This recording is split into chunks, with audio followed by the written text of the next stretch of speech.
Saturday morning. It's 9 o'clock a.m. over here in Eastern Time, and this is another episode of Over an ADHD memoir in the making.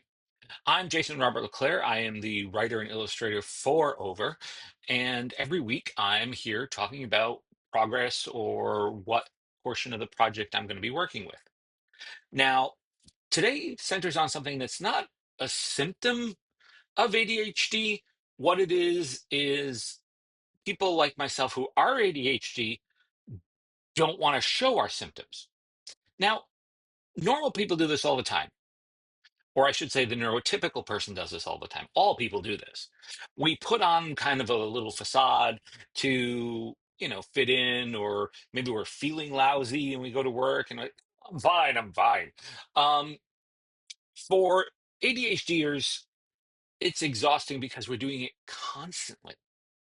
There is a fear of being found out. There is, um, particularly for those of us who are late diagnosed, when we were children, and that's a big chunk of this book, is being told that we are over or we're too much or just stop doing that. And so we adopted ways to hide our symptoms, which is just like suppressing your emotions. Now, remember, an ADHD person is hyper empathetic. They are also hyper observant. And although it may not look all the time like we are noticing everything. And even a slight smirk or an eye roll or something you just didn't mean to do with the tone of your voice can make us think that we've offended you in some way. So that's where RSD comes in. And in this case, masking. We're going to be talking about masking today and how I'm going to be depicting it in the graphic novel. First thing I want to do is I want to start with a cover for the writing that I've already put down for the scenes that are going to take place highlighting masking. Masking will appear here and there throughout the course of the graphic novel, but introducing it is something that's interesting. I did introduce it in the comic ADHJ when I was doing the weekly comic as a concept. It was I believe, 7 panel piece.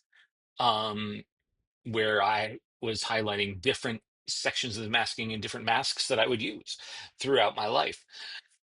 That is going to get ramped up into comic book pages next and turned into a chapter in the book.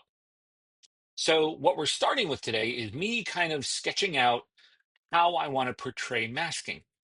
And the manifestations that we have, the ones that I've been working on, like the imp for impulsive or the rage beast, masking has a manifestation, and the manifestation of masking in general is the unknown comic.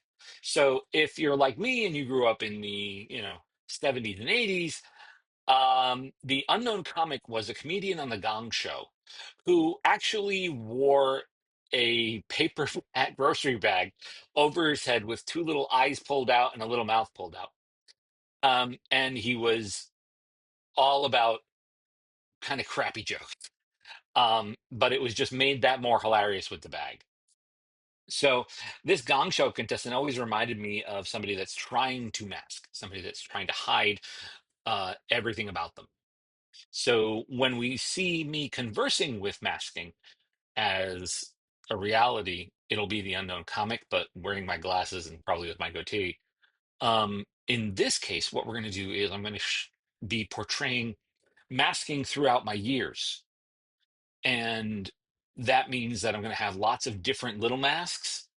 And I'm going to use the picture that I started with for the initial panel for the masking ADHJ comic. And I'll be expounding upon that. And I'm hopefully going to be able to get, a couple of dozen different masks into the comic book page at different ages. So that's sort of where we're at today. That's our introduction to what's going on. I'm going to be working on the mask page for that cover, but I also started going ahead and doing some thumbnails for a scene where I am going through high school in a couple of pages. And what I'm doing is I'm going through every year and cataloging how I would go through the hallway and maybe what masks I would use to do so. So, as complex as that all sounds, it's thumbnail stage. So we're dealing with quick sketches, we're dealing with things that I am putting down on paper in order to try to understand for myself and see if I can link the visual language to this really exhausting practice of trying to appear neurotypical as a neurodivergent. So, buckle up, get ready. Here we go. It's time to draw.